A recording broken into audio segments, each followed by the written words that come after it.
Pas grave, comme c'était, ça devait être. Comme ça. Voilà. Le cours dédié pour que les Chayalim y reviennent en bonne santé, très vite, avec Mashiach, avec tous les otages. Amen. Et puis voilà, pour une bonne santé de tout le monde. Amen. Yael Batléa, du travail pour Amen, Amen, Amen. Et puis voilà, pour surtout pour la Géoula, et c'est tout ce qui nous importe aujourd'hui, je crois. Hein, c'est tout le reste. Bon. Alors, Rabbeinu Bechaye. On parlait de la personne de confiante, qui est confiante. Et on disait que non seulement elle est tranquille, elle a la tranquillité de l'esprit, mais qu'une fois qu'elle est consciente de la sécurité qu'elle a, bah, elle se fatigue plus non plus pour gagner sa vie. Une fois qu'elle sait que c'est Akadosh Baruch Hu qui va lui donner sa parnassa, alors on va travailler, puisqu'il faut aller travailler. C'est le monde, il est créé comme ça. Mais on va pas se casser la tête, on va pas se s'éreinter, on va pas, voilà, exactement. Et ici, il raconte une histoire d'un juif qui a voyagé et erré vers un pays lointain pour gagner sa vie. Tout le monde sait que les nomades, ils vivent pour gagner leur vie et que c'est difficile parce qu'ils rentrent pas à la maison souvent, etc. Donc, plus le voyage est loin, et plus il va gagner beaucoup d'argent. D'accord? Donc, il part assez loin pour gagner sa vie. Et donc, cela l'affecte non seulement lui, parce qu'il est fatigué, parce que ses enfants, sa femme lui manquent, d'accord? Mais aussi, les membres de sa famille aussi sont affectés. D'accord, son foyer, puisque ils voient plus leur père, ils voient plus leur mère, enfin la femme elle voit pas son mari, ils vivent loin les uns des autres, c'est compliqué pour tout le monde. Et donc quand il est pas là, il manque, et quand il est là, bah ils se sont habitués sans lui, donc du coup quand il est là, c'est compliqué aussi. Donc c'est tout le temps. Voilà, donc c'est tout le temps très compliqué, et pour l'un et pour l'autre. Mais pourtant le père il part travailler assez loin parce qu'il a besoin d'aller gagner sa vie, d'accord? Donc il s'en va, il va pour gagner sa vie. Et dans ce pays où il arrive, dans cette ville où il arrive, il rencontre un juif qui est pas religieux du tout et qui est même un idolâtre. Et ce juif lui dit comment tu es aveugle? Non, la personne qui est partie travailler plutôt, elle dit à ce juif qui est idolâtre, elle lui dit combien tu es aveugle et incompréhensible lorsque tu adores tes idoles. C'est n'importe quoi. C'est des idoles, c'est fait en bois, en pierre, c'est pas vivant. Comment tu peux adorer tes idoles? L'idolâtre, il lui répond, qui est-ce que tu sers, toi? Alors, le juif, il répond, j'adore le Créateur, le Tout-Puissant, le seul économiste, le soutien de famille, qui est le seul et unique dans le monde. C'est lui que je vénère. Alors, l'idolâtre, il lui répond, tes actions contredisent tes paroles. Et le juif, il lui demande, qu'est-ce que tu veux dire par là? Pourquoi tu me dis ça? Et l'idolâtre, il va lui dire, parce que tu as dit que ce que tu dis, c'est vrai, que c'est seul, que Dieu, c'est lui qui fait tout. Et pourtant, tu vas venir à l'autre bout du monde pour essayer de gagner ta vie. Si Dieu fait tout, ton Dieu qui est si grand, pourquoi il t'oblige à venir jusqu'ici? Tu peux gagner ta vie même à côté de chez toi. Et donc, c'est ce que le juif comprend et il dit, tu as raison. Et donc, qu'est-ce qu'il fait? Il retourne chez lui et il va travailler à côté de chez lui. Pourquoi? Parce qu'il a compris que ce qu'il fait, ça contredit ce qu'il pense. Et c'est exactement ça qu'on doit intégrer. C'est-à-dire que tout ce qu'on va dire, tout ce que Rabbeinu Bechaye va nous dire, que on doit avoir confiance en Dieu, que c'est Dieu tout puissant qui fait tout, etc. En vrai, on le sait tout ça. On n'a pas besoin de Rabbeinu Bechaye. En vrai, pourquoi Rabbeinu Bechaye nous dit tout ça? Parce qu'en vrai, il faut qu'on l'intègre. Maintenant qu'on le sait, et qu'on le sait de toute façon. D'accord? C'était dans un coin de notre tête, on le savait, machin. Maintenant qu'on on se remet ça en mémoire, Maintenant qu'on le sait, il faut l'intégrer. L'intégrer, le vivre. C'est déjà beaucoup plus difficile. Donc, comme il n'avait pas de réponse, le juif, il est retourné gagner sa vie à côté de chez lui. Donc, Rabbeinu Bechaye continue à expliquer comment gérer la question des moyens de subsistance. Mais il donne ici un axiome concernant toutes les relations avec le travail, toutes nos relations qu'on a avec le travail. Tout ce qui nous fait, en vrai, quand on réfléchit, ça va nous faire rire. C'est-à-dire, faire des heures supplémentaires, ça sert à rien. Ça sert à rien de faire des heures supplémentaires parce que quoi qu'il arrive, Dieu, il veut juste qu'on lui fasse un kéli. D'accord? On lui fait un kéli et après, Dieu va nous envoyer la parnassa. Donc, on n'a pas besoin de faire un kéli d'une bassine de je sais pas combien de litres. On lui fait un petit kéli, ça suffit. Au lieu de remplir la grande bassine d'argent, il va nous remplir le petit kéli de diamants. Mais il va nous le remplir de toutes les façons. D'accord? Donc, on n'a pas besoin, à condition que toutes les heures supplémentaires qu'on n'a pas fait, on va les consacrer à Kadosh Baruch Hu.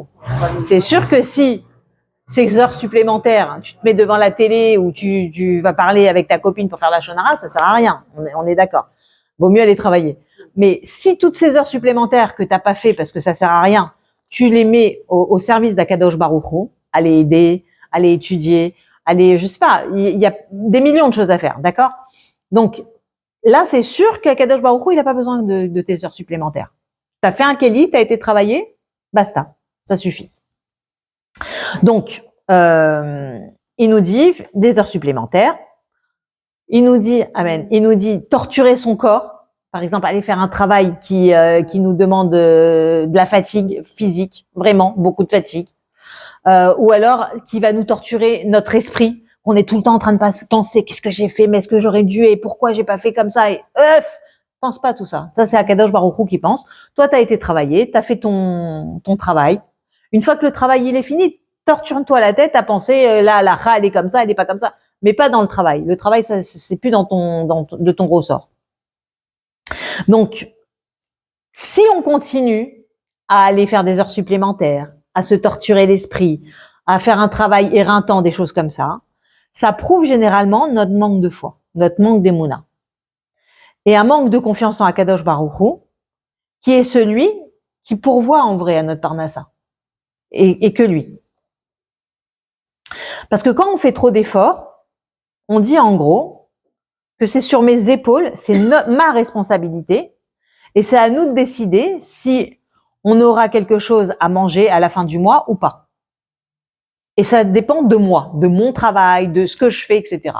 Alors qu'on sait que c'est pas vrai. En vrai, on le sait, on le vit pas encore, mais on le sait que c'est pas vrai. On sait très bien que c'est Akadosh Baruch Hu qui nous envoie la parnassa. Et c'est Akadosh Baruch Hu qui va nous remplir le frigo. Mais comme dans notre tête, on le sait, maintenant il faut le vivre. Donc, on a déjà abordé que, avant tout ce qui concerne la manière dont l'assuré doit prendre soin de sa subsistance, c'est en allant faire un kéli, d'accord? C'est comme ça et c'est tout.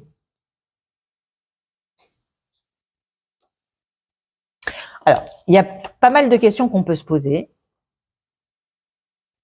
C'est dans quelle mesure je dois faire un kéli, comment je dois le faire et pourquoi je dois agir si tout est déjà programmé d'avance. J'ai pas besoin en vrai d'aller. Si vraiment tout est programmé d'avance. Dans ces cas, tu fais plus rien. Mais tout à fait. C'est programmé, tu fais plus rien. Donc, le kéli peut être juste acheter un ticket de loterie. Voilà, le kéli, ça peut être un ticket de loterie. Alors, est-ce que c'est ça le kéli? On va voir. Ça serait pas mal. Ouais, ça serait génial. Ce sera par là. Mais en vrai, ça peut pas être un kéli, d'accord? Parce que déjà, les jeux de hasard, c'est pas recommandé, déjà. Ouais. Et ceux qui dépensent des 1000 et des 100 pour les lotos, pour les trucs. Non, c'est pas que t'as pas le droit. Ah. C'est pas recommandé. C'est pas ça un kéli d'aller travailler. Ah oui, non, c'est clair. D'accord? C'est pas ça qu'on dit. Il faut aller travailler. D'ailleurs, la semaine dernière, la paracha, c'était 7 jours tu travailles, le travail sera fait. D'accord? 7 jours, le travail sera fait. 6 jours, le travail sera fait. Et pour que tu apprécies ton Shabbat. Donc, il faut aller travailler. Il n'y a pas de, d'accord? Mais c'est pas que 7 jours tu travailleras. La première fois qu'on va écouter les 10 commandements, il y a marqué 6 jours tu travailleras, 7 jours tu te reposes. La deuxième fois, cette fois-ci, Paracha Yitro, c'était le travail sera fait. Ça veut dire quoi? C'est quoi la différence? Non, 6 jours le travail sera fait. C'est-à-dire que pendant 6 jours, le travail sera fait. Et le 7 jours, c'est Shabbat. C'est quoi la différence? C'est que dans la deuxième version, c'est que Akadosh Baruch Hu, il est en train de te dire, c'est pas toi qui travailles, tu fais semblant de travailler, le travail il est déjà fait, en vrai. C'est juste, tu fais partie du monde et le monde il doit être créé comme ça. Alors maintenant la question qu'on va se poser, c'est pourquoi Dieu, il veut à tout prix qu'on aille travailler. Puisque de toutes les façons, c'est lui qui nous donne la parnassa, d'accord? Et puis il faut pas qu'on se fatigue de trop, puisque on fait juste un petit kéli, ça va venir. Alors pas un petit kéli genre 1 heure par semaine, mais un petit kéli tous les jours, sans se prendre la tête. On va travailler parce qu'il faut travailler, mais la tête elle doit être dans la Torah, la tête elle doit être dans les mitzvot, etc. Alors pourquoi Kadosh Baruch Hu nous demande d'aller travailler? Ne nous demande pas d'aller travailler et puis voilà. Et je fais que Torah toute la journée. C'est très bien aussi Torah toute la journée. Il veut que ça aille naturel. Quand même, faut s'occuper de la tête, quoi. Enfin, c'est important que la tête, elle ne travaille pas, c'est faut s'occuper, quoi. C'est en travaillant. Oui, c'est vrai. Non, je comprends pas, faut s'occuper la tête. Je viens de te dire, il faut pas s'occuper la tête dans le travail. Non. Et toi, tu me dis, il faut travailler la tête. S'occuper la tête dans le travail. Ne rester sans rien faire. Ah non, alors rester sans rien faire, être oisif, ça c'est sûr que c'est interdit. Voilà. Parce que l'oisiveté, ça emmène la touma. D'accord? Donc, parce que le vide n'existe pas. Donc, si tu fais pas, il va y avoir des choses qui vont venir te remplir la tête. Voilà. D'accord? Mais, on a, encore une fois, quand je te dis, il faut faire un petit kéli, et pas faire des heures supplémentaires, des trucs comme ça, à la place de ces heures supplémentaires, il faut que tu étudies la Torah. Donc là, je te demande pourquoi Dieu, il veut pas qu'on étudie la Torah toute la journée. Voilà, on travaille pas. Comme tous les Avrechim. Avrechim. Voilà, comme les Avrechim. Alors quoi, ils font toute la journée, ils étudient, ils sont payés pour ça. D'accord? Alors, on devrait faire tout le peuple juif, il devrait faire ça. Et puis c'est tout. Et puis Dieu, il nous paye, il nous envoie un salaire. Alors pourquoi c'est pas comme ça? Pourquoi Dieu, il veut qu'on travaille? Toute la nature est faite d'une façon qu'on puisse l'expliquer, que ce soit avec les gens qui n'y croient pas, qui disent que c'est naturel. Donc, si aussi on doit aller travailler pour recevoir, ça va être de façon naturelle, donc qu'on puisse l'expliquer. On doit recevoir sa part, mais ça de pas de façon qui fie à ses cas. Enfin, D'accord, ok. Alors, ça dit qu'il y avait deux trucs, nature, et qu'il y avait des gens de nature et spirituel. alors, ouais. Eh ben, je pense que travailler, je pense que sinon, comme on a dit, tu es oisif, c'est-à-dire que tu restes à la maison. Non, mais t'es pas oisif, tu vas étudier. Tu vas étudier, tu vas faire du caritatif, quand t'es à la retraite, tu travailles plus. Ouais. D'accord? Bah, tu fais des choses quand même. Tu fais pas rien. Ouais. D'accord? Tu fais plein de choses. Donc, que c'est important d'aller travailler. Alors, c'est important, puisque Dieu, il nous demande d'aller travailler. Alors, je te demande pourquoi Dieu, il veut, justement. Voir autre chose, penser à autre chose, peut-être. À autre chose que la Torah? Non, tout est Torah. En vrai, on va voir que tout est Dieu. D'accord? On sait que tout est Dieu. On le dit. En, on, milvado. On le sait. Donc, d'accord. Alors, qu'est-ce que ça veut dire tout est Dieu? C'est-à-dire que même quand je vais travailler, c'est Dieu. Même quand, alors, tout est Dieu. Il veut qu'on mette dans le gâchis aussi. Voilà. Alors, exactement. Alors, d'abord, il y a l'exemple de Dieu lui-même. Pendant 6 jours, il a créé le monde et le 7e jour, il s'est reposé. D'accord? Donc, lui-même, il a créé. Lui-même, il a fait. Et en plus, Dieu, quand il veut qu'on travaille, alors, il veut qu'on élève la matière. D'accord? Ça, c'est sûr que la matière, elle doit être là pour élever. Notre corps, on a le corps et la neshama. OK? Notre neshama, on sait que c'est une partie de Dieu. Quand ma chair, il va venir, on va voir que notre corps, il est plus haut que notre neshama. D'accord? Notre corps, qui est physique, qui est matériel, qui est super bas et super matériel, on va découvrir qu'il est encore plus haut que notre neshama. Ça veut dire que tout ce qui est matériel ici, Dieu, il veut habiter dans un monde matériel physique, et il a créé un monde le plus bas possible. Et même quand les gens, ils sont, on a l'impression de voir un juif que je sais pas moi, il est tatoué, il est drogué ou je ne sais pas quoi, chas v'shalom, il peut aller très très bas. Même là-bas, Dieu il est avec lui. D'accord, il y a pas un endroit qui est vide de Dieu. Il y a pas partout où Dieu il est. Donc même dans les endroits qu'on peut penser les plus bas. Et même ces endroits-là, Dieu il est là. Donc si Dieu il est là-bas, c'est que c'est un endroit hyper élevé en vrai. D'accord. Donc si tout est Dieu, c'est que tout est vraiment Dieu. C'est-à-dire même quand toi-même tu vas travailler. Donc il y a pas, je pense pas au travail et je pense au travail. D'accord, ce que je veux dire, c'est que pourquoi on doit aller travailler? Parce que justement, comme on doit élever la matière. Pour que cette matière, on se rende compte que tout est, en allant travailler, on doit se rendre compte que tout est Dieu. D'accord? On a dit la dernière fois que quand tu vas chez le médecin, tu sais très bien que c'est pas le médecin qui va te soigner. Pourtant, on va chez le médecin. D'accord? Quand tu vas prendre un médicament, c'est pas lui qui va t'enlever le mal de tête, c'est Akadosh Baruch Hu qui va t'enlever le mal de tête. C'est pas le Doliprane. D'accord? Donc, en vrai, pourquoi on doit prendre le Doliprane?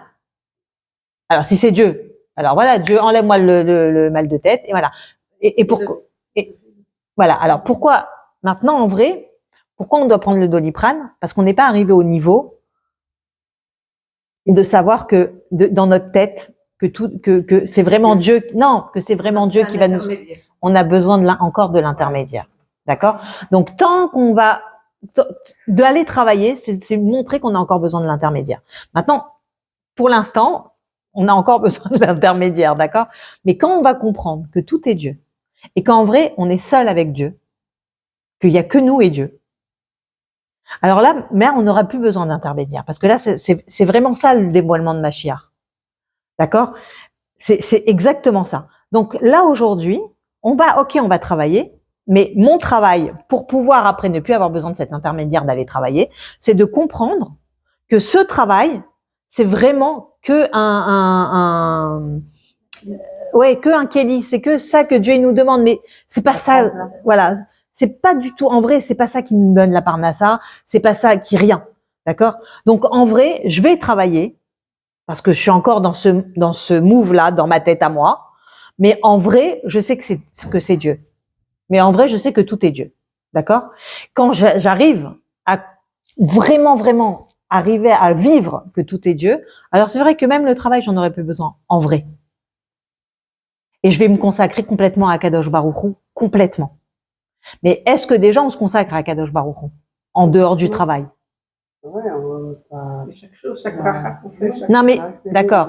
Mais je te parle pas de la prière, je te parle pas de est-ce que tu es consciente que tout ce que tu fais, c'est là pour faire venir Mashiach, tout. Manger, dormir, je sais pas, aller faire des courses, aller à Eilat, n'importe quoi, d'accord? Tout est fait pour faire venir Mashiach.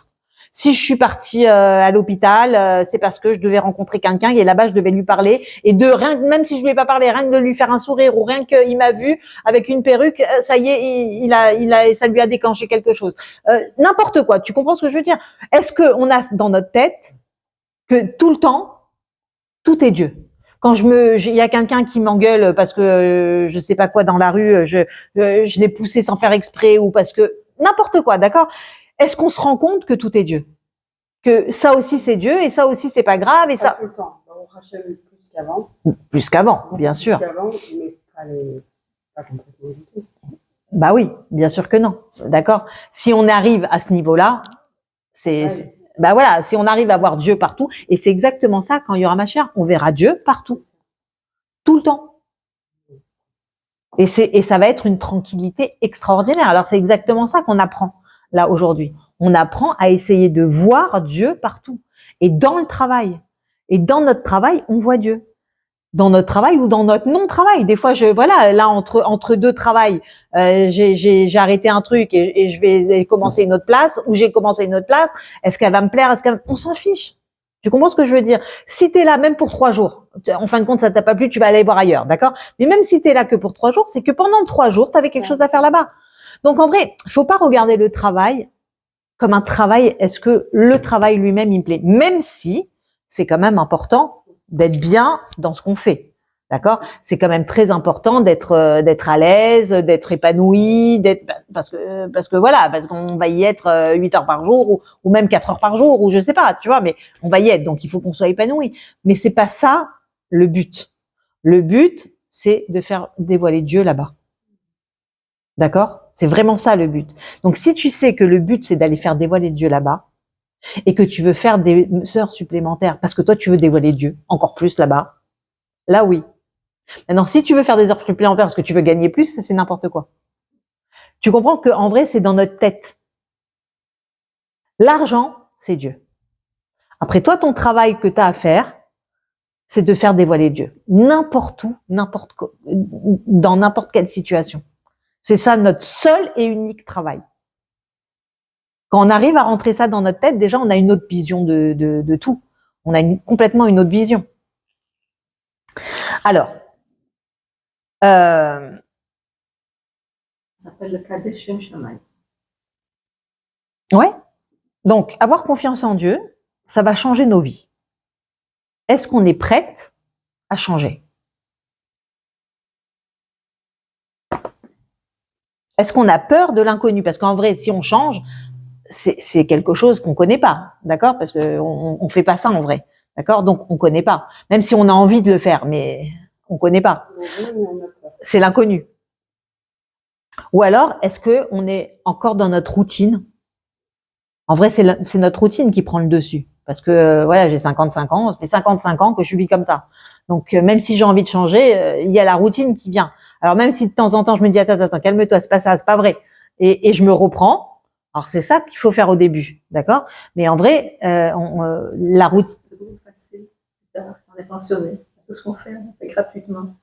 C'est plus facile aussi. On ne pense pas d'argent, on pense que je ne fais pas ça.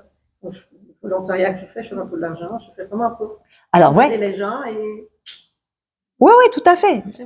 Oui, tout à fait. C'est plus facile plus tard. On est pensionné, on fait que des choses. Mais alors non, parce que alors oui et non. D'accord. Quand tu fais quelque chose, pas pour l'argent, tu fais juste pour aider.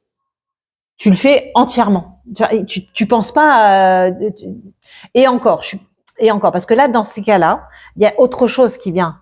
Il y a, là, j'ai pas le temps parce que j'ai envie d'aller me faire les ongles. Je te dis n'importe quoi, d'accord? Eh ben, tu vas plus calculer par rapport à l'argent parce que tu fais pas pour l'argent, mais tu vas calculer par rapport à toi, d'accord? Par rapport à ton ego. Genre, moi, je fais.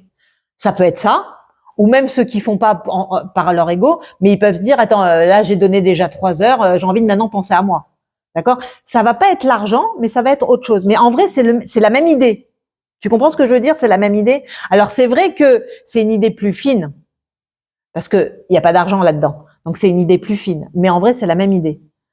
Donc en vrai, quand on fait quelque chose, que ce soit avec de l'argent ou sans de l'argent, il faut vraiment tout le temps que ce soit que pour Dieu.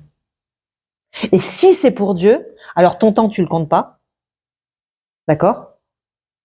Et tu penses que à Dieu en vrai. Alors bien entendu, après on a une famille, on a des comptes à rendre, des enfants, un mari, d'accord. Tu peux pas aller faire du bénévolat jusqu'à minuit, c'est sûr que non. Mais dans la logique des choses, dans l'ordre des choses.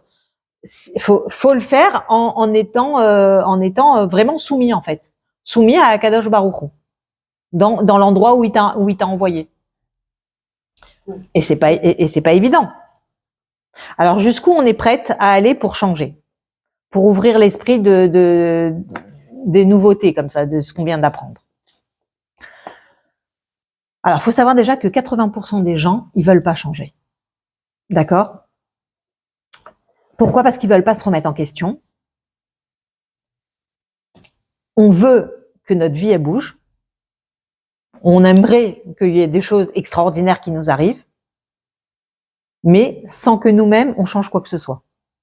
Parce que on est ancré dans nos habitudes, parce que c'est notre routine, c'est notre vie, et du coup on a peur du changement. Du coup on se dit ah ouais mais si je fais ça, alors après je pourrais plus faire ça, et on est comme ça, on a peur du changement. Et du coup, mais on aimerait quand même. On voit les autres faire et on se dit waouh c'est super, moi aussi j'aimerais, mais nous on fait pas pour. Donc il y a comme ça un décalage.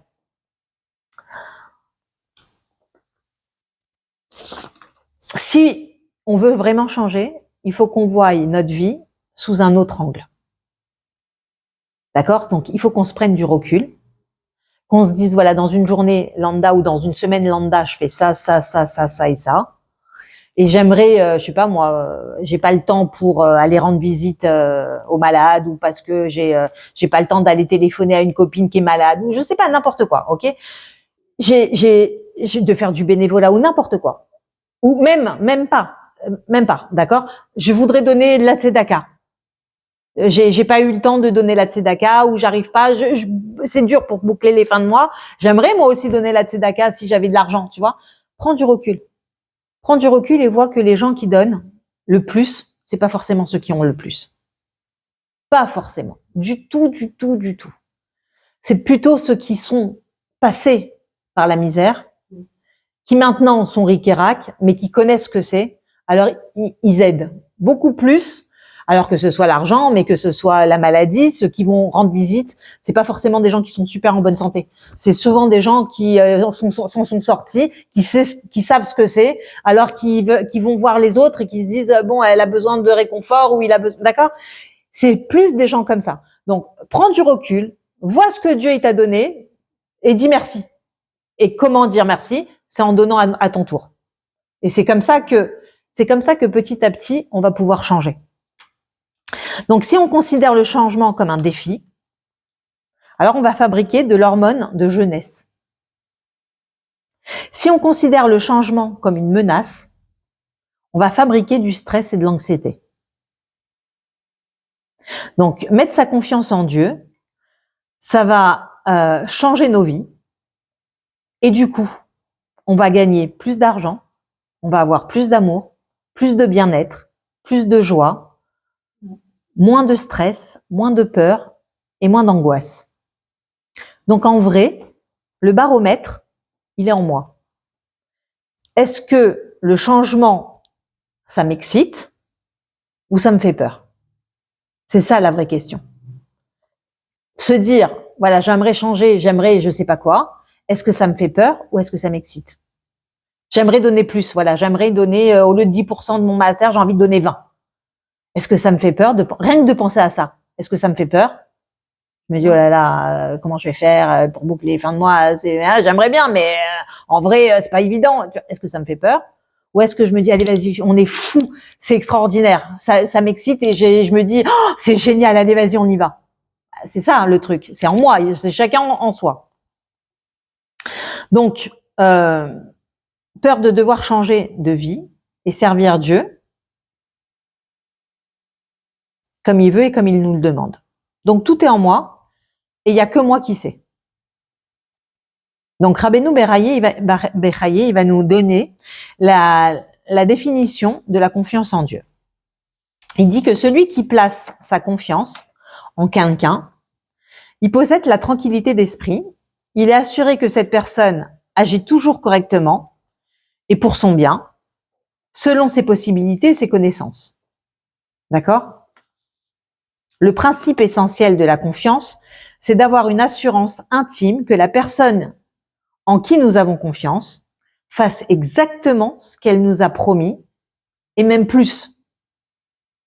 Juste parce qu'elle nous aime, par pure générosité et bonté de cœur. Donc en fait, il est en train de nous dire qu'il faut qu'on sache qu'Akadosh Baruch Hu, pour qu'on ait confiance en lui, il est en train de nous dire qu'une personne, pour qu'on ait confiance en cette personne, il faut que cette personne, elle nous aime. D'accord? Et qu'elle nous veut du bien. Si tu sais que cette personne, elle t'aime et elle te veut du bien, entre guillemets, par exemple, ta mère, d'accord? On va dire, d'accord? Ton mari, si tout va bien, d'accord? Dans ton couple, si tout va bien, ton mari, il t'aime, il te veut du bien. Ta mère, elle t'aime, elle te veut du bien. D'accord? Si tu es sûr de ça, alors forcément, tu vas pouvoir avoir confiance en cette personne et tu peux même comment on dit, te tomber en arrière. Tu sais qu'elle va te rattraper. D'accord? T'es vraiment tranquille. Alors, comment savoir que Dieu, il nous veut du bien? C'est être persuadé qu'il nous aime. Sauf que nous, on a l'impression, il m'aime, mais est-ce que je mérite? Notre problème, il est là. C'est pas que Dieu il m'aime pas. Je sais que Dieu il m'aime.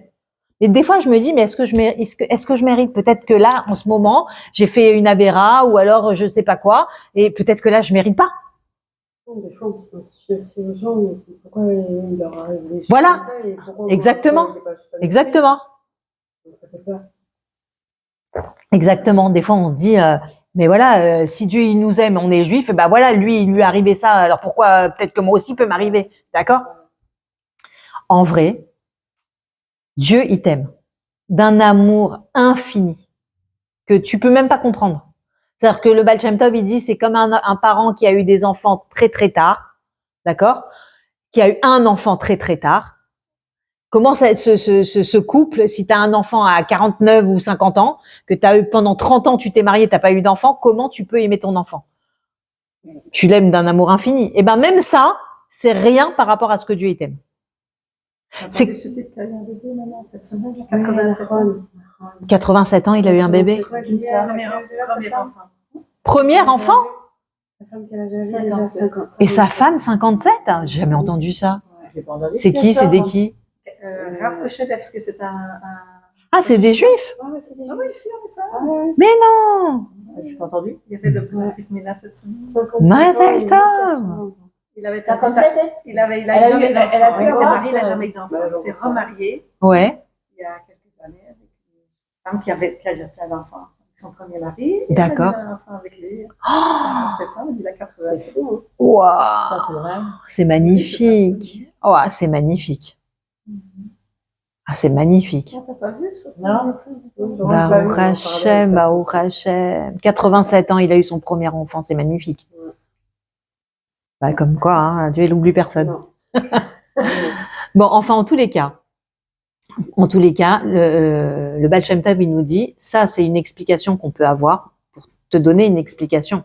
Mais en vrai, c'est parce que il y a que ça qu'on peut comprendre dans notre esprit. C'est le plus grand amour qu'on peut comprendre. Mais en vrai, c'est rien par rapport à ce que Dieu il nous aime en vrai. C'est une goutte par rapport à ce que Dieu il nous aime. Tellement Dieu il nous aime d'un amour infini qu'on peut même pas comprendre.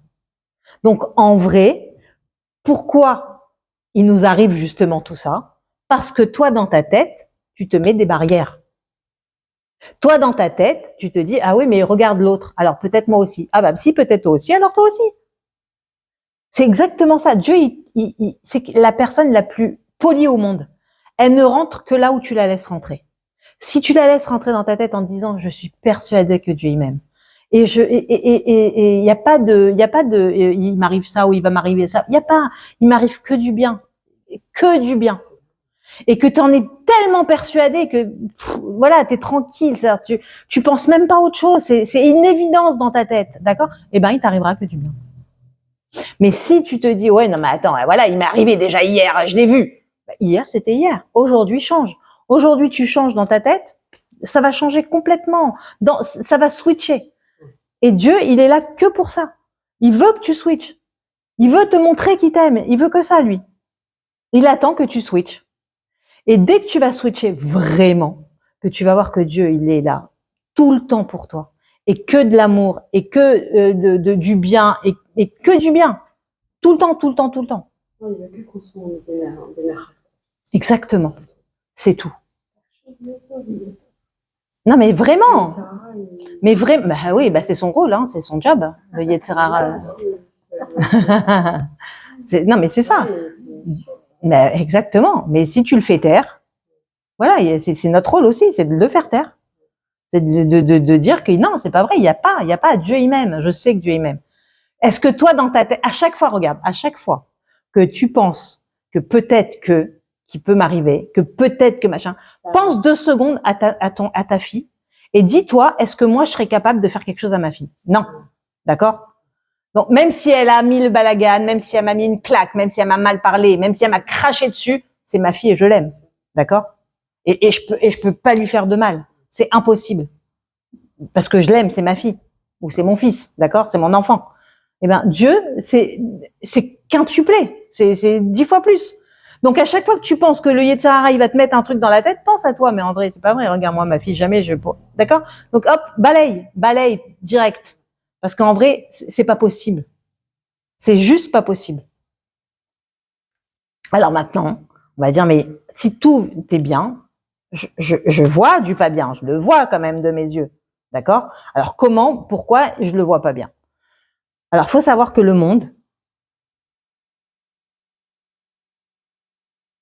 comment expliquer? Akadosh Baruch Hu, ça va être toute l'histoire de Purim. Aman, pourquoi il a tiré au sort? Pourquoi il a tiré au sort? Pour montrer à Kadosh Baruch Hu que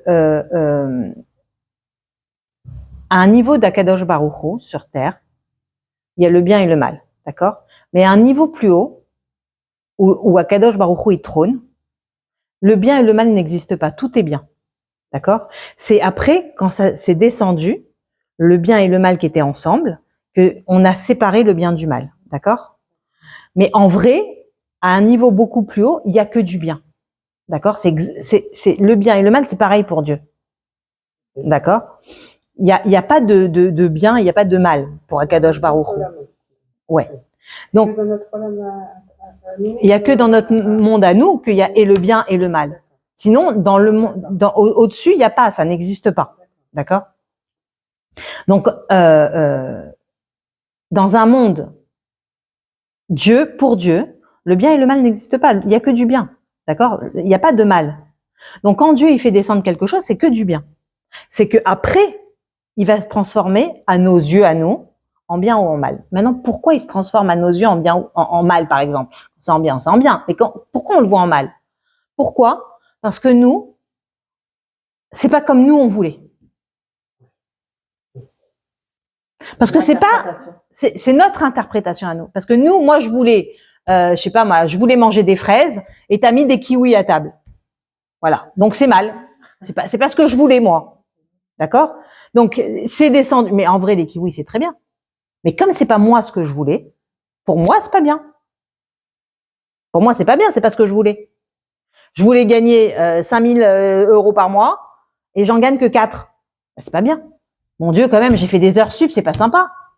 J'ai donné de la tzedaka à quelqu'un en me disant voilà, c'est mon maaser, Kadosh Baruch Hu, et il va me les rendre, machin, nan, et il me les a pas rendus. C'est pas bien, c'est pas comme moi je pense. Et comme c'est pas comme moi je pense, alors je crois que c'est mal. Pourquoi? Parce que je crois que j'ai la science infuse moi. Moi c'est comme moi je dois vouloir, c'est comme ça que ça doit arriver. Mais Akadosh Baruch Hu, il a plus que toi la science, d'accord? Donc en vrai, Dieu il sait mieux que toi ce qui est bien pour toi, 100 fois mieux que toi. Donc tout ce qu'il va t'envoyer, c'est parfait pour toi. Et comme toi tu as d'autres exigences, alors tu crois que c'est pas bien. Mais en vrai, c'est bien. Et si on arrive à retirer notre ego et à comprendre que Dieu ce qu'il a envoyé, c'est exactement ce qu'il nous faut, et c'est parfait, et c'est vraiment que du bien. Ben on verra pas le mal, on va pas le voir. Parce qu'encore une fois, Dieu, il nous aime d'un amour infini. Et je vais arrêter 2 secondes. Alors voilà.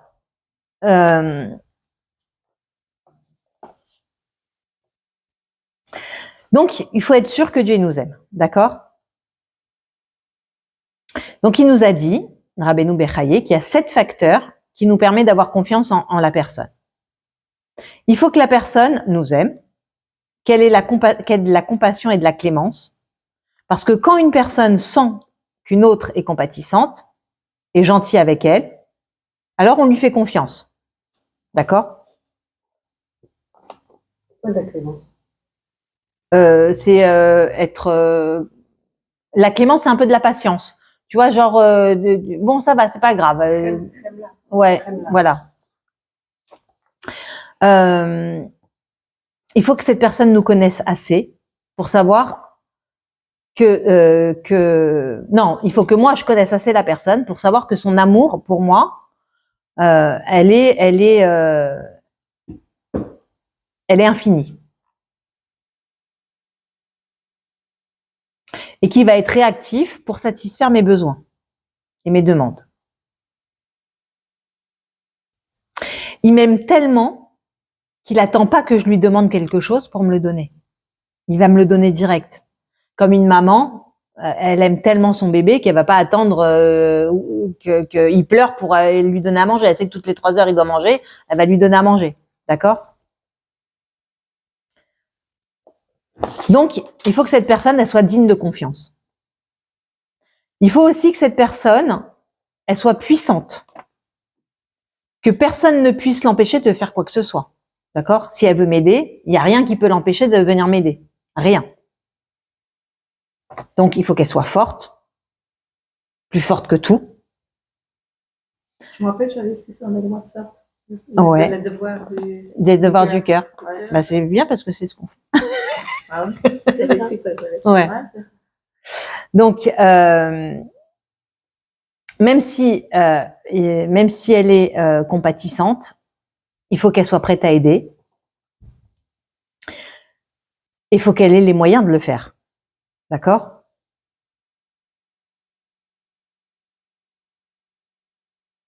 Donc, la personne qui va m'aider, elle doit être forte, avoir les moyens de le faire et que personne ne peut l'arrêter.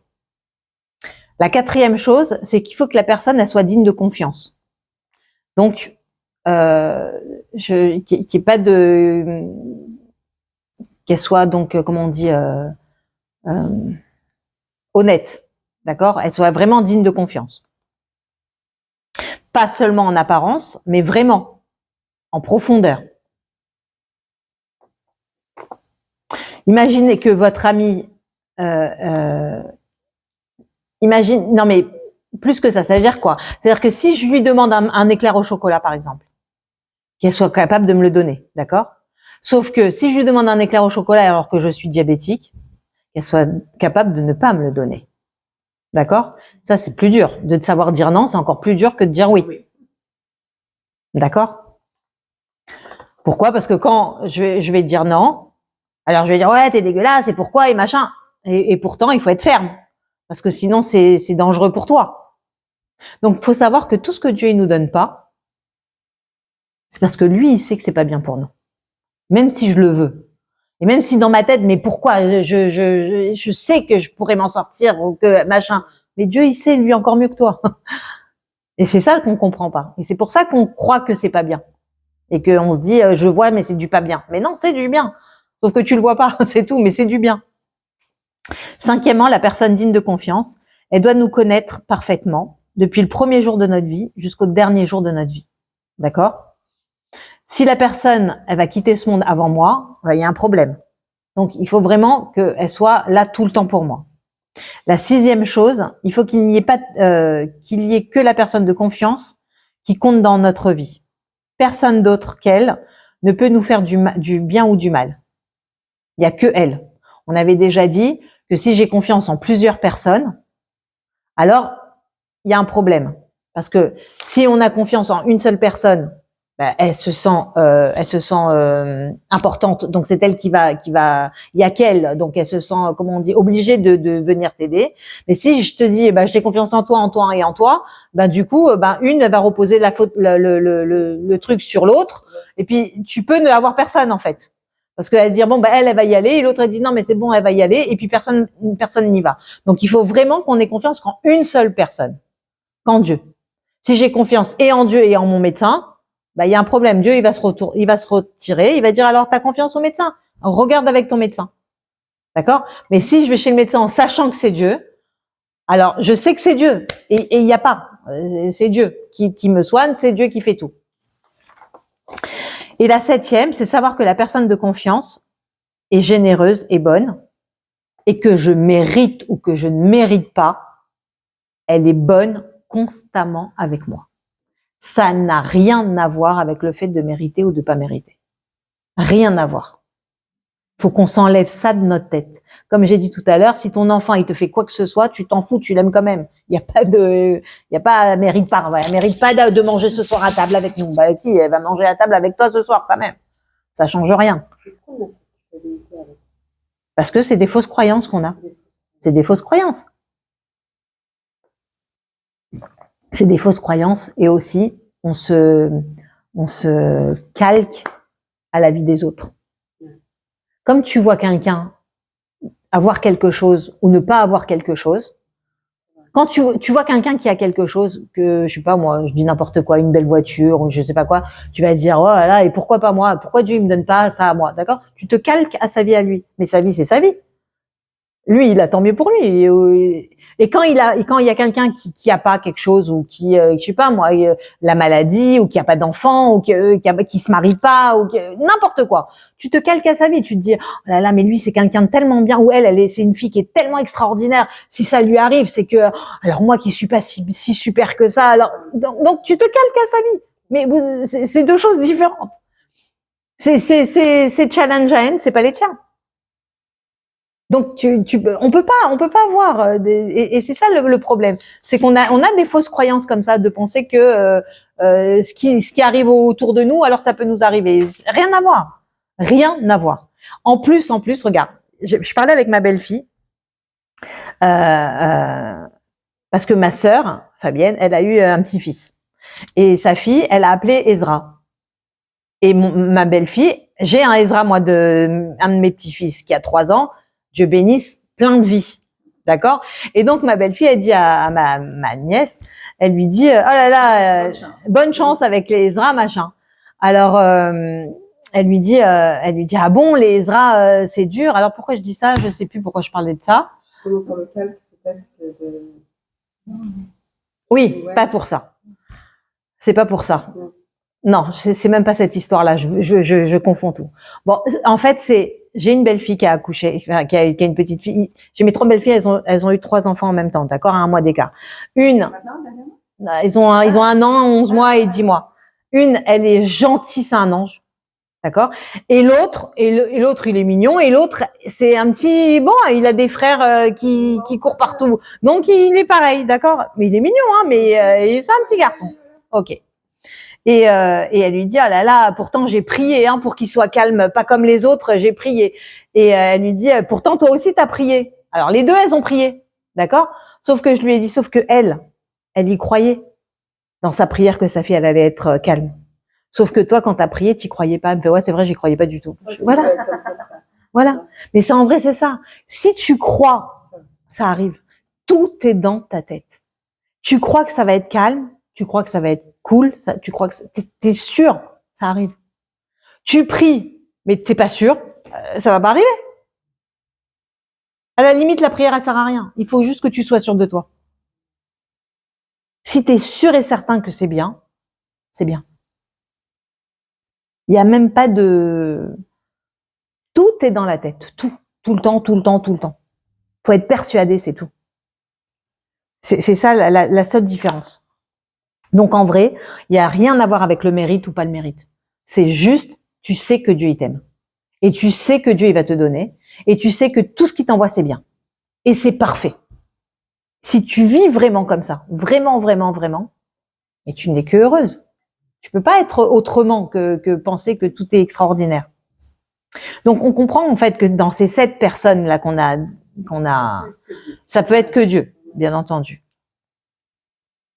Donc, si on revient sur les 7 obligations, Dieu, il nous aime, il nous donne la santé, un toit sur la tête. Si on sait être reconnaissant et voir que Dieu, il nous donne avec le Modéani du matin, on voit que la première qualité, elle nous donne envie de se rapprocher de lui. D'accord ? On a dit d'écrire donc sur le cahier. La deuxième obligation, c'est que Dieu, il est réactif à mes besoins. Ah non, après j'oublie. Quand je sors d'ici, on va dire j'oublie. Elle écrit pas sur le cahier. Elle écrit pas sur le cahier, c'est pas grave. On lui met une croix là comme ça. Donc la deuxième obligation est que Dieu, il est réactif à mes besoins. Il n'attend pas que je sois en manque pour me les donner. D'accord ? Il n'attend pas. Donc, je dois être reconnaissant dès que, pour tout en fait. Puisqu'il n'attend pas que j'ai un manque. Donc en fait, j'ai jamais de manque. Jamais. Pour voir tout ce qu'il fait pour moi et apprécier, c'est lui qui donne, c'est lui qui retire. Il peut voir, entendre, écouter tout le monde en même temps, donner à tout le monde en même temps. Il n'est coincé ni par le temps, ni par l'espace. Donc, il peut tout faire en même temps. Que ce soit des petites choses ou des grandes choses, pour Dieu, c'est égal. Pour nous, c'est des petites choses et c'est des grandes choses. Pour Dieu, c'est la même chose. Il n'y a pas petit et grand. Ça n'existe pas. La troisième obligation, c'est que Dieu n'est pas le plus puissant, mais le tout-puissant. Donc, rien ni personne ne peut empêcher Dieu de faire quoi que ce soit. Dieu sait tout sur tout, dans tous les domaines. Il peut répondre à tous mes besoins, toutes mes questions, toutes mes attentes. Il possède toute la richesse du monde. Elle est à Dieu, toute la richesse du monde. Donc, on n'a aucun libre arbitre. On l'avait dit ça déjà, qu'on n'a aucun libre arbitre. Le seul libre arbitre qu'on ait, c'est de choisir Dieu. De choisir Dieu. Dieu dans tout. Je choisis Dieu. Dans tout ce que je fais, je le fais pour Dieu. Je vais travailler, je vais manger, je vais dormir, je vais m'acheter, je vais en vacances, je vais lire, tout, c'est pour Dieu. Tout le temps. Il faut vraiment se le mettre dans la tête tout le temps. Parce qu'il est là, en fait. Il est là. Donc, il faut qu'on soit consciente qu'il est là. Donc, choisir de faire du bien ou pas, choisir de mon plaisir, le plaisir de Dieu, choisir la Torah ou les mitzvot, choisir le bien ou le mal. Tout ça, en vrai, c'est la même chose. C'est choisir soit la nature, soit choisir Dieu. Soit je vis dans ce monde, dans la nature des choses, c'est le médecin qui me soigne, c'est les ordres supplémentaires qui me font de l'argent, et je vis dans la nature. Soit je vis Dieu. Je choisis Dieu. Je sais que tout est Dieu et que tout ça, c'est une mise en scène pour relever justement cette nature, pour que quand Mashiach il sera là, on verra que tout était Dieu en vrai. Que cette table-là, c'est une parcelle de Dieu qui l'a fait vivre, c'est Dieu qui l'a fait vivre. Ce verre de thé, c'est Dieu qui est à l'intérieur, etc., etc., etc. De voir que on est là que pour révéler Dieu dans ce monde. Que tout est Dieu en vrai. La quatrième obligation est que Dieu me connaît mieux que ce que je me connais moi-même. Du coup, quand je veux quelque chose, Dieu, il sait si c'est bon ou pas pour moi. Tout le temps. Donc, il le sait mieux que moi. Donc, à chaque fois, comme Dieu, il le sait mieux que moi, à chaque fois qu'il m'arrive quelque chose où je crois que c'est pas bien, d'accord? Alors, je dois juger cette situation, les kafsrout. Avec les kafsrout, en se disant, de toutes les façons, Dieu, il sait mieux que moi. Donc, c'est forcément que c'est bien. Forcément.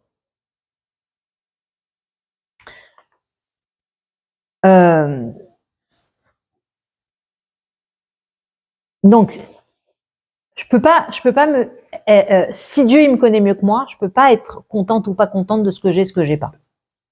Je peux être que contente. Que j'ai ou que j'ai pas. Le oui et le non, il doit être pareil pour moi. Parce que je sais que Dieu, il sait mieux que moi. Donc, je dois être contente, même quand j'ai pas, et que je vois que le frigo, il est vide, ou je te dis n'importe quoi, et que j'ai pas pour finir, pour payer ci ou pour payer ça. J'ai pas pour m'acheter un truc, je sais pas. D'accord? J'ai pas. Et ben, je dois être super contente. Parce que je sais que c'est exactement ce qu'il me faut. C'est exactement ce qu'il me faut là maintenant. Et il peut pas être mieux.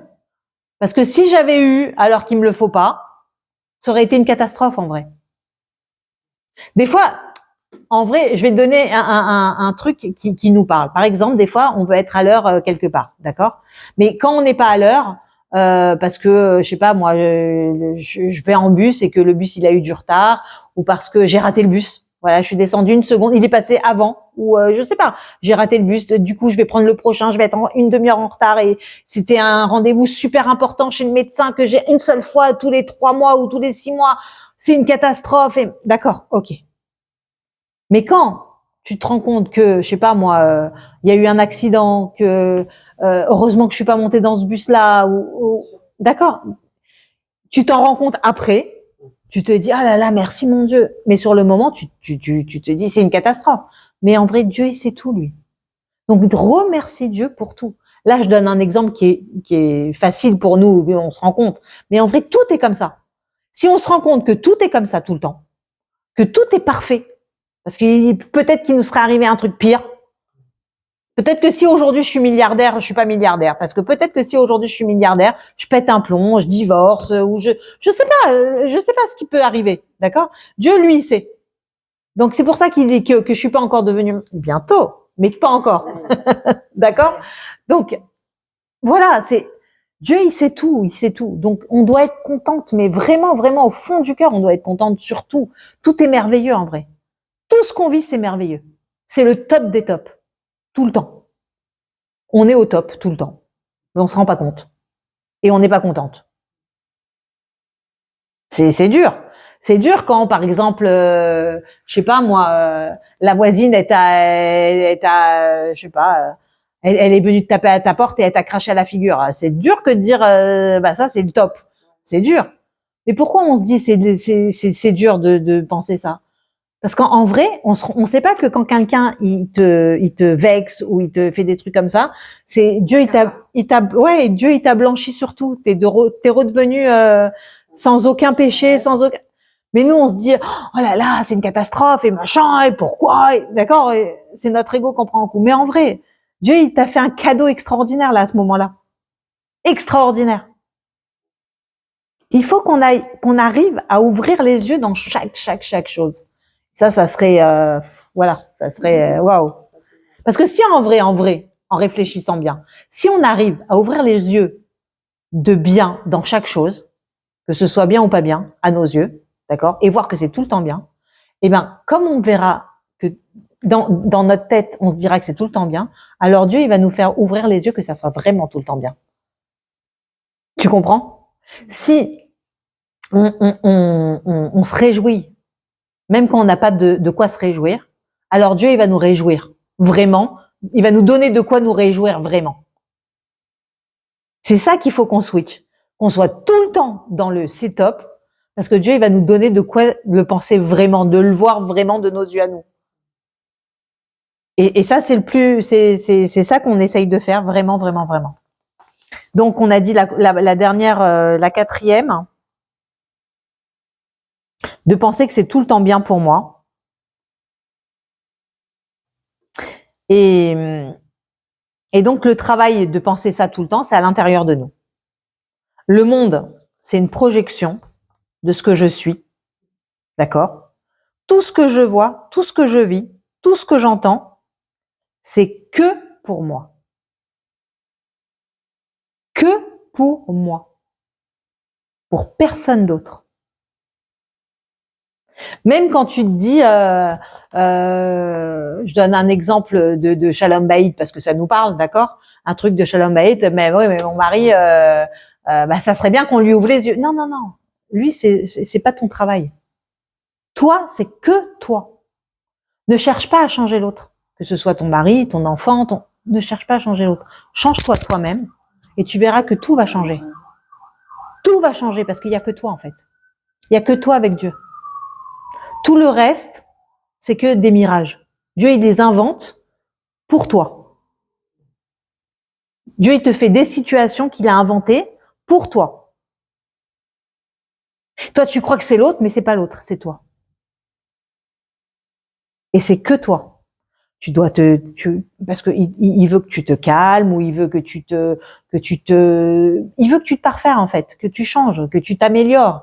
Donc, tout ça, c'est que pour toi. Et ça, c'est très, très difficile parce que c'est notre ego. Moi, je suis quelqu'un de gentil, de calme, de douce. Et que l'autre côté, mon mari, lui, il s'énerve, il m'engueule et machin. Et pourquoi c'est moi? Non, c'est pas moi. Mais en fait, si, c'est toi. C'est très difficile de voir ça. C'est très, très difficile de voir ça. Mais pourtant, c'est vrai. Et quand tu arrives à voir l'autre, à le juger comme si que c'était... il est là juste pour te parfaire. Tout ce qu'il t'a dit, tout ce qu'il t'a fait, c'est que pour te parfaire. C'est ton professeur, en fait. C'est ton professeur. Dieu, il a amené un professeur. C'est lui, c'est ton prof. Et donc, tout ce qu'il va faire, lui ou tous les gens que tu croises, en fait, Pas que ton mari, en vrai, tous les gens que tu croises. D'accord? Que ce soit la voisine, ta mère, ta copine, ta collègue, tout ce que tu entends, tout ce que tu vis, tout ce que machin, c'est que pour te parfaire. Tout le temps. C'est que pour toi. C'est très, très difficile de vivre ça. Très, très difficile. Mais pourtant, c'est vrai. Donc, on a beaucoup de travail. On va sortir de là. On va remonter les manches. Donc, c'est que pour que je m'améliore. Donc, notre vie, c'est un miroir. Et quand on traverse un moment difficile, il y a 2 choses à demander. Qu'est-ce que je peux faire pour m'en sortir? Et dans quel but je passe par là? C'est la trouver. T'améliorer. Oui, mais pourquoi je dois passer par là? Pour améliorer quoi? D'accord? C'est quoi que je dois améliorer? D'accord, c'est pour m'améliorer, ça c'est sûr. Mais quoi? Qu'est-ce que je dois améliorer? Pourquoi j'ai entendu ça? Pourquoi? D'accord? Qu'est-ce que je dois améliorer?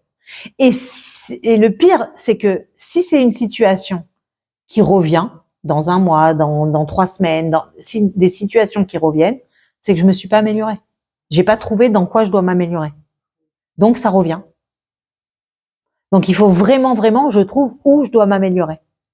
Qu'est-ce que j'ai à faire là-dedans? Parce que personne d'autre que nous-mêmes ne pourra nous aider à sortir de cette situation. Si je me suis mise dans cette situation, c'est que j'ai les forces de m'en sortir. Donc, ce qu'il faut savoir, c'est qu'on est beaucoup plus fort que ce qu'on ne croit. Beaucoup plus forte.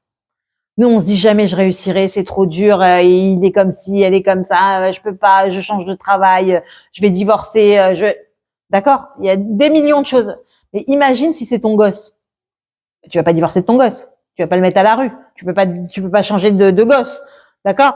Donc, tu vas faire avec. Donc, si tu dois faire avec, cherche comment t'améliorer, comment changer. Et c'est pas lui, c'est toi. C'est pas lui, c'est toi. Je parle pas d'un enfant ou que tu dois éduquer, de choses comme ça. Je parle d'un ado, d'accord? Donc, c'est pas lui, c'est toi. Et donc, t'es obligé de faire avec. Et si c'est ton mari et que tu te dis, bah, je vais divorcer parce que ça y est, j'en peux plus, eh ben, sache que si tu t'es pas changé, t'auras la même chose avec ton ado, t'auras la même chose avec un autre mari, t'auras la même chose avec ta mère, t'auras la même chose avec ta voisine, t'auras la même chose qui va revenir en boomerang parce que tu t'es pas amélioré. Tout n'est que pour toi.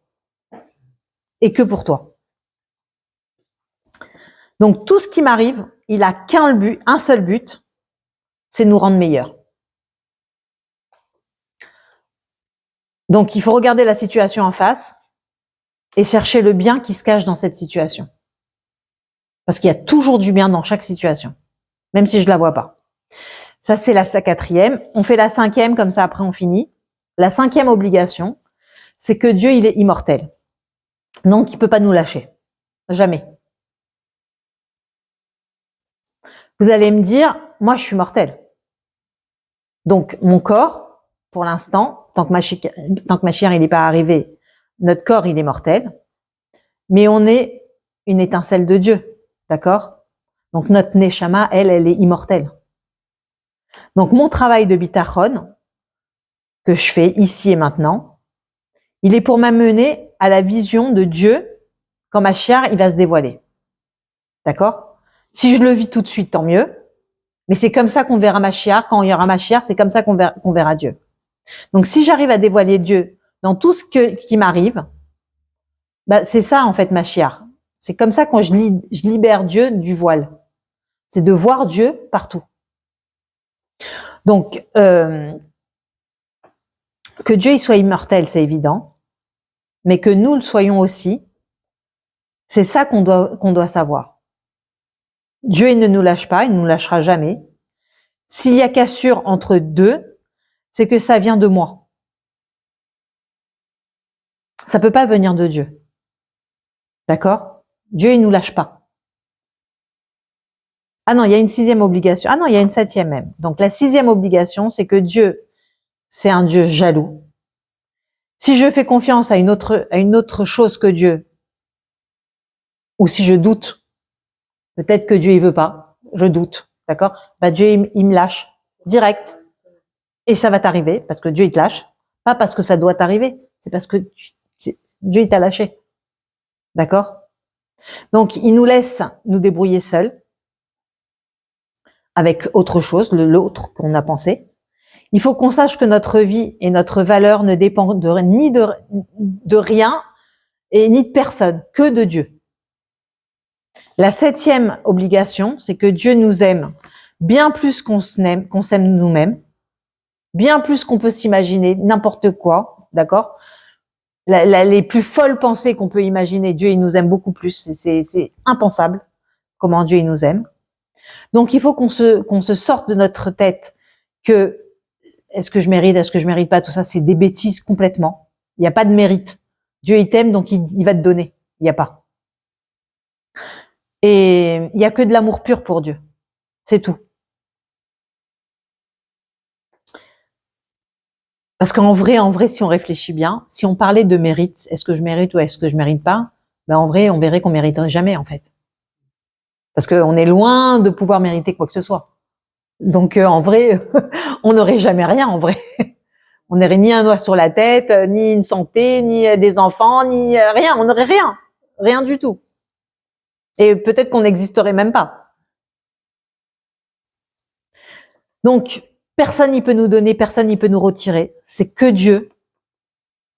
Et c'est pas parce que Dieu, il veut nous donner ou il veut pas nous donner. C'est parce que il sait ce qui est bien pour moi qu'il va nous donner. Ou qu'il va pas me donner. D'accord? Quand j'emmène mon enfant chez le dentiste et qu'il va lui soigner la dent, même s'il a mal et que pour lui, il se dit je comprends pas, ma mère, elle m'aime pas, mais toi, tu sais que c'est extraordinaire ce que tu lui fais. Tu es en train de lui soigner les dents. D'accord? Mais l'enfant, lui, il le voit pas. Ben, nous, c'est pareil. Nous, on se rend pas compte de tout ce que Dieu il nous donne et on se dit mais c'est pas possible, mais en vrai, c'est extraordinaire ce qu'il nous fait. Et vraiment, vraiment, on s'en rend pas compte. Donc, le mérite, de se dire je mérite ou je mérite pas, ça n'a rien à voir avec le bitachon. Faut s'enlever ça de notre tête complètement. Quand tout devient clair, qu'on reconnaît la bonté d'Akadosh Baruch Hu, alors on peut facilement placer notre confiance en Dieu, sans avoir peur de ces décrets, des embûches qu'on aura, parce qu'on sait que tout est pour notre bonheur. Comme dit le roi David, je lèverai la coupe du salut et je proclamerai le nom d'Hachem. Voilà.